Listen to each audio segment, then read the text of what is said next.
Catus, Maximus here. This time a little review of the Bauer paddle switch 4.5-inch angle grinder. I reviewed a long time ago Harbor Freight's standard Bauer side switch angle grinder. That one's 11,000 RPM with a 7 amp 840 watt motor, where this is 8 amps or 960 watt motor, but they increased the speed a little bit to 11,500. And there's this, Harbor Freight's fallen into the whole faster is better, and that really isn't the case many times with angle grinders. When you start getting super fast, like near 12,000 RPM like this one, like when you're using these cutoff blades, what ends up happening is the material, particularly like steel, just gets so hot it melts and then starts to clog up the blade, and you don't actually make faster progress than a slower 10,000 or even a 9,000 RPM grinder. Having the right speed matched with the particular material you're cutting and the particular grade and type of blades that you're using, grinding wheels, flap discs, etc., is how you balance and achieve maximum productivity. Seeing a lot of YouTube videos, people just have these screaming grinders, and they're just driving them into the material hard, and they're seemingly not making very fast progress, just because the material's melting and embedding itself into the blade, and then all you're doing is just basically cutting through friction rather than actually having the sharp crystals shave off little flakes of metal like how these wheels are designed. So, that aside, it's interesting that their side switch one's just a little bit less powerful than their rat tail or their paddle switch one. I don't know exactly where it came to be the standard of having the side locking switch on angle grinders. I think that's a lot of it has to do with welding shops, fabrication, construction, and a lot of situations where you are using grinders, but you have to use them in more dynamic positions. Now, this does have a lock on it. It's a side button here, so I credit them for that.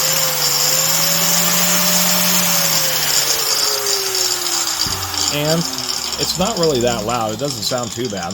That being said, I was just noticing that Harbor Freight have, for $27, they're selling the standard side switch version.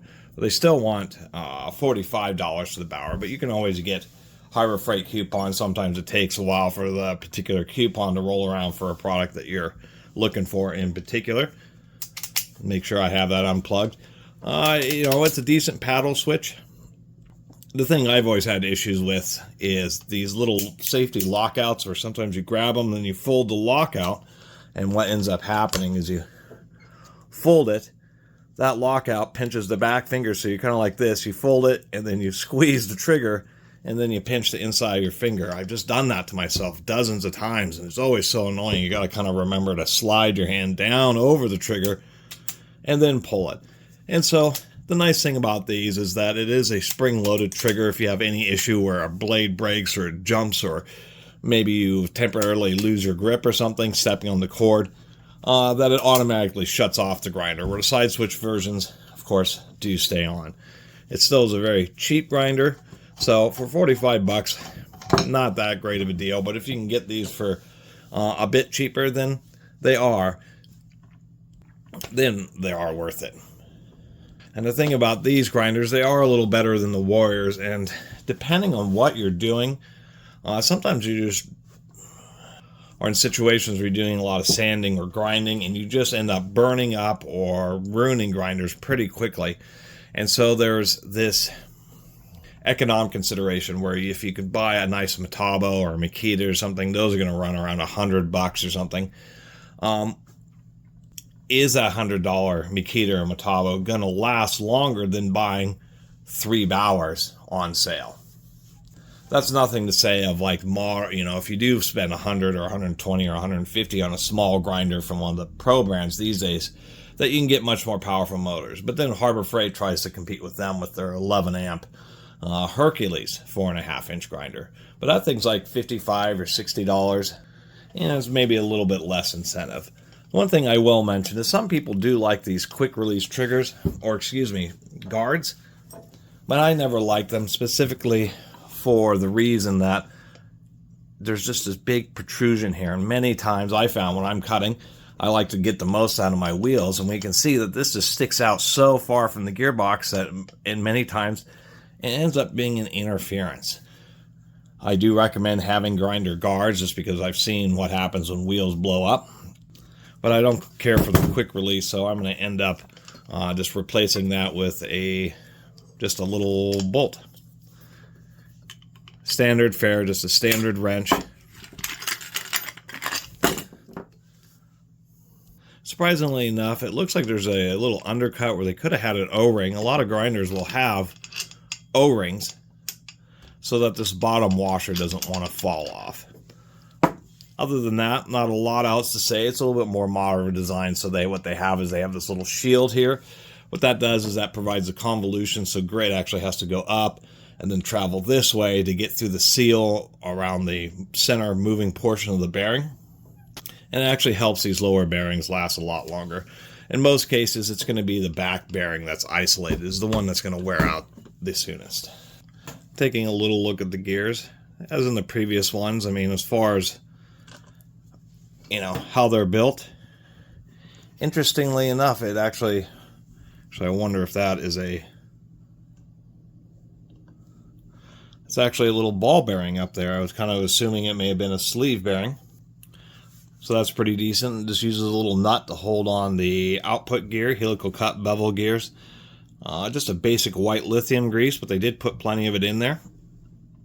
And with, unlike a drill, which will have to output a lot of motor torque, seems it's common on grinders where this gear won't have a keyway. It just relies on the tension, the nut tensions. It's just the nut's torqued enough to where the gear doesn't slip. Mainly because angle grinders really aren't geared down a whole lot. I mean, if this is 11,500 RPM, I mean, if it was a 1-to-3 ratio, then that would mean the motor's spinning at, 34,000 or something, 34,500 RPM. The output gear is keyed. Just uses a little snap ring to hold it. And it feels tight and secured. A long time ago, and I ended up selling, I had one of the Bauer big 7 or 9 inch grinders. Actually, I think it was their 7-inch grinder. And they just had some horrible defect where this gear here would slip. There was too much space and it would slide up and down and able to rock back and forth. And it was really a bad omen. But at least on these smaller ones, they appear to be built a little bit better. Looking inside, it's not too exciting in here. There's our hole. Get that out of there. Here's our paddle switch assembly. That's the little lock, and just presses. At least it has a boot on it. Kind of a smaller size, although like Bosch and other more professional grinders will have just a physically larger switch. Some mighty small wires. I'm surprised that those wires are actually considering to be 960 watt wires. At least they use screw terminals for the input cable, so it's pretty easy to just pop it open and swap the power cable and screw it back down. You don't have those funky spring-loaded terminals.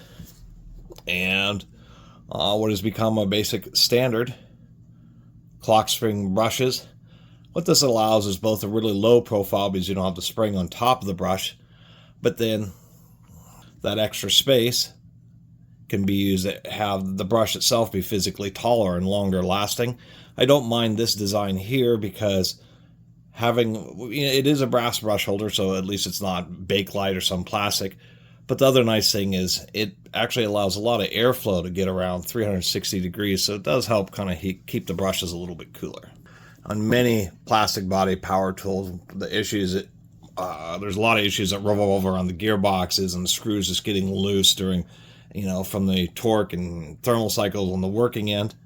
I will give them credit. These screws are a little bit bigger, and as we can see here, they actually thread in half an inch, 12 millimeters. So they actually, seem decent and feel decently tight. I've run into a lot of Milwaukee screw guns and drills recently that have just had way too shorter screws, and it's like when you're screwing them down, you can feel that you just can't put much torque on them, and they just get loose.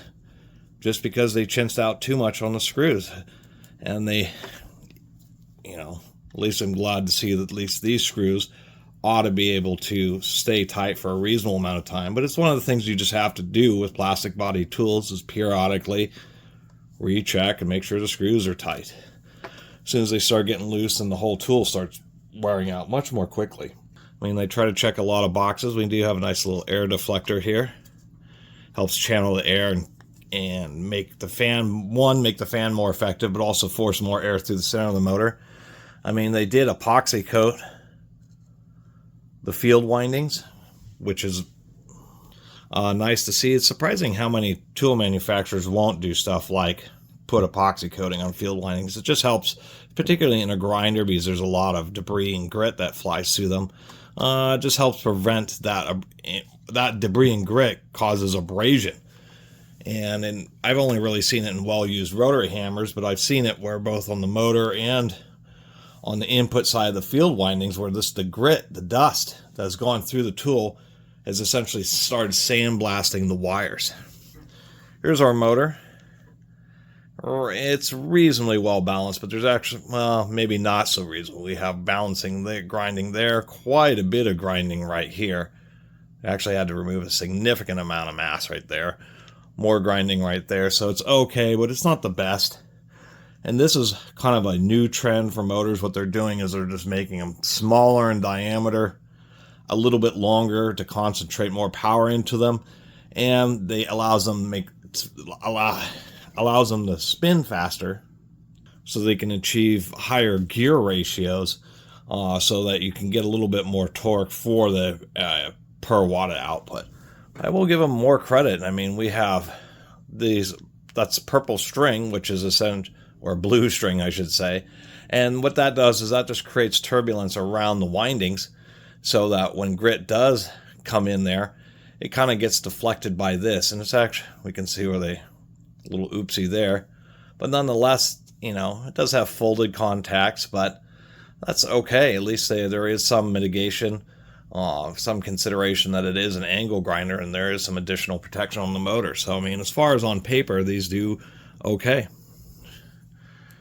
We have a little rubber boot thing on the rear bearing,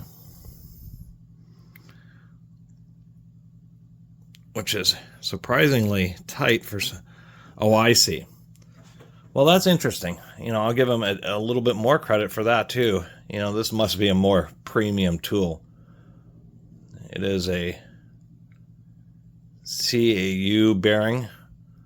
What size is that? Yeah, C&U. It's a 607 bearing, so it's a pretty small bearing.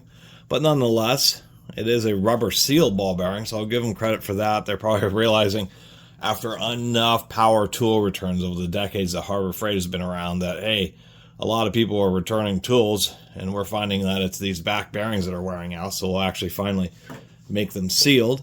And then a lot of tools will have like a plastic thing here just to help prevent grit and carbon particles from the brushes from, really clogging up the other side of the bearing. But here, this little boot thing has a little shelf, or has a little protrusion, and it sits down in a little groove. So when this thing is on here, it's serving multiple purposes. Manufacturers start going with this. One, it's kind of like a spring. It's squishy, so if they get the measurements right, it provides just a little bit of pre-tension on the bearings. Bearings last a lot longer when they're not allowed to vibrate and oscillate back and forth, so they have a little bit of pre-tension, so they can use the squishiness essentially for that purpose. Secondly, it helps reduce vibration a little bit. And thirdly, if the rear bearing does seal or seize up, what ends up happening is it'll spin in this little rubber thing, and this little rubber thing will get damaged, but it won't melt down the back of the housing. But as we can see, that little protrusion is forming a convolution here to really help prevent grit from getting into that back bearing. I mean, I have to say it's smart engineering. I guess the real issue with these is just how good the quality control is. But they certainly tried. I mean, if you were to take apart anybody's name brand, any name grinder, and you were just to peel off the sticker so you didn't know who made what, and you put this next to a Bosch motor, Makita, Metabo, name your brand, it's not a bad looking motor. I guess the biggest detractor is just that they use what I think is simply too small of wires. They're also solid wires, so you kind of be careful when you're servicing it, because they're very easy to fatigue, and maybe they figure since they're solid wires they can get away with some exceptionally small ones. But that's the big criticism. I mean, this has a nameplate power of 960 watts, and they're trying to send that through some mighty small wires. I would suspect that that's where the big issue would come from, is the handle started getting really hot and then it burned up, or smoke started shooting out, and I just would be sure that it'd be one of these wires overheating and melting into the plastic under actual heavy-duty use. At least they're also cognizant of airflow. A lot of grinders, just air comes out of the front here and around the bottom here. It serves a couple purposes. This helps blowing more air around the area you're grinding, as well as cooling the gearbox. They did add a couple extra side vents here to help keep the motor from burning up. But I do appreciate, the thought where it's blocked on the top and on the left, and it's just on these two sides. Since the motor, when this is grinding, the motor's spinning this way, so it means the airflow is kind of aiming downward that way and kind of downward this way out of this bottom vent. So even if you're left or right-handed, particularly if you're right-handed, then it really helps prevent dust from getting in your face. And paying attention to the motor direction, even left-handed users, this isn't like this is shooting right up into your face. It's always kind of shooting downwards. But a little bit of extra airflow never hurt a motor. So those are my little review and teardown of the Harbor Freight Bauer 4.5-inch paddle switch angle grinder.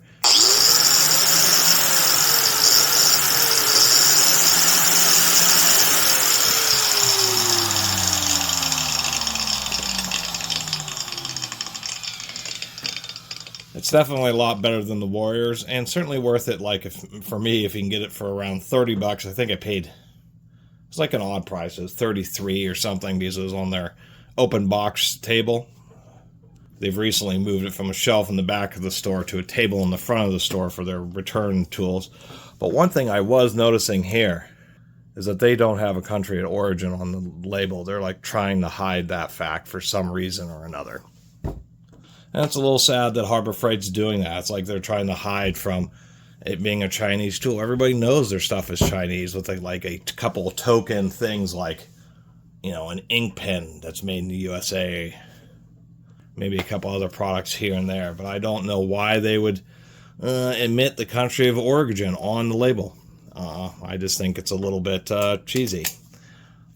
Other than that, replace that quick release lever, which is just so bulky. Now we can see I have much more reach. Now I can grind something all the way down to where I can use up almost all of the wheel. I tend not to adjust guards that often, so it's not very difficult just to pop in a little 4mm Allen wrench and adjust that if I need to. Anyway, thanks for watching.